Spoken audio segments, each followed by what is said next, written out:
Tsundoku, noun. Language of origin, Japanese. Meaning, the act of acquiring books but allowing them to pile up unread. The Ultra series started with Ultra Q, but grew beyond the wildest expectations of Tsuburaya Productions with the second series Ultraman that same year. Look at that host, full of pre-pandemic energy and hope. Earlier this year, I attempted to start covering Mill Creek Entertainment's modern releases of Ultraman. Life comes at you fast. With the releases coming so fast, it's hard to take stock of what's actually been released, what's coming soon, and what's changed. And as the saying goes, a rising tide lifts all boats. With Ultraman and Super Sentai having some fair attention in the States, how far off can we be from the third pillar of the Tokusatsu trio from reaching the States? See? Such a seismic shift in the landscape of tokusatsu heroes in America led me to throw out the original episode. Let's open up Henshinformation, the transformative history of Japanese superheroes, and turn the clock back to July 10th, 1966. In the States, Galactus had just appeared in Marvel Comics, a humanoid alien towering above the denizens of New York City. The Hero Dial made its first appearance in DC Comics, granting unimaginable powers to regular people. At the same time in Japan, a significant shift in the superhero world would coincidentally combine both aspects, granting great heroic powers in the form of a gargantuan man. In a superjet he comes from a billion miles away. From a distant planet land comes our hero, Ultraman. Comics, games, animation, and a variety of Henshin-credible superhero shows from Japan. Chad Bonin guides you through the Tsundoku Zone.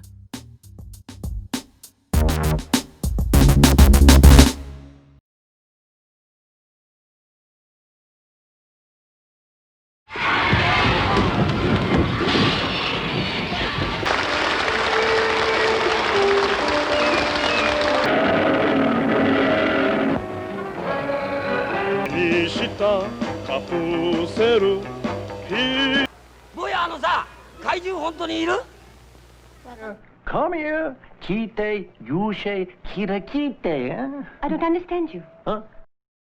With America reacquainting itself with Ultraman in the past year, we've got Mill Creek Entertainment releasing the old and new series on Blu-ray, Marvel Comics diving into Tokusatsu comics once again with new books, and Shout Factory streaming the franchise moving forward on the Tokusatsu streaming service. That's not even bringing up the various adaptations coming straight from the source. To celebrate this, Ultraman Day was held on July 10th in honor of the first television appearance of Ultraman. Japan had a preview of the Ultraman series air on that day, and while this would normally just be a special feature on an Ultraman box set, Mill Creek decided to place a special on its own disc, paired with 7 dual-language episodes in color. The main event is a press conference/stage show that introduces Ultraman to the already existing world of Ultra Q. In it, the Monster Master A.G. Tsuburaya unleashes monsters old and new on a stage. After the cast sings the theme song,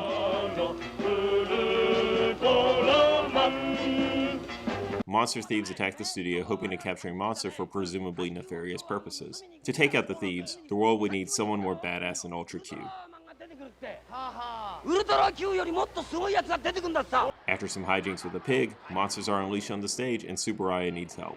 Enter the Science Special Search Party, including their young stalwart friend / rip-off a snapper car. The heroes fight with minimal luck, but end up calling this brand new hero, Ultraman, to the stage. After some poor camera angles, Ultraman takes about a pre-recorded footage when he grows to take out the monster. With the threat contained, it's both revealed that the thieves wanted to steal a monster for a kid, and that this isn't the real Tsuburaya, because he's too fat. All that leads to a preview of the first episode and the beginning of decades of Ultraman-helmed heroism. You have to keep it a secret, though. It's just between us, don't forget. The rest of the disc is dual-language assorted adventures of the SSSP and their hero, Ultraman. While I've seen these episodes years ago on their original release, it's always entertaining to watch the early physical special effects coupled with outdated social norms. Captain, I think Fuji must be hearing voices inside her head. Impossible. Listen, even though Fuji is one of us, we shouldn't lose sight of the fact that she's a girl, and they're very hard to figure out, aren't they? I heard that, Ito, and I'll argue about it someday. Uh-oh. Tsuburaya was truly a master of real-world special effects, and back in the day when computer-generated ones were unheard of, and visual effects in post were rare, it's amazing to see the detail on Blu-ray of these early models, sets, and the like.